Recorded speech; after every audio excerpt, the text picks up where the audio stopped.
Hello मित्रांनो, तुमच्या Marathi Dick चॅनलवर स्वागत आहे। मी तुम्हाला मराठी डिक चॅनलवर रोज नवीन इंग्रजी शब्द शिकवणार। तर चला समय नष्ट न करता आजच्या व्हिडिओमध्ये शिकूया इंग्रजी शब्द।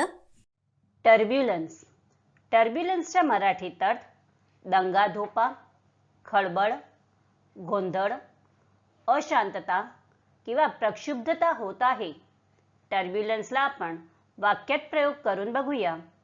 पहिला वाक्य आहे The turbulence caused the plane to turn over.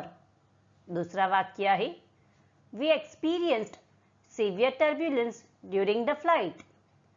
तीसरा वाक्य आहे Political turbulence is spreading throughout the country. चौथा वाक्य आहे The turbulence in his life has come from accidents and illness. Friends, व्हिडिओला लाईक, शेअर आणि कमेंट करायला विसरू नका आणि चॅनलला सबस्क्राईब करा। Thank you.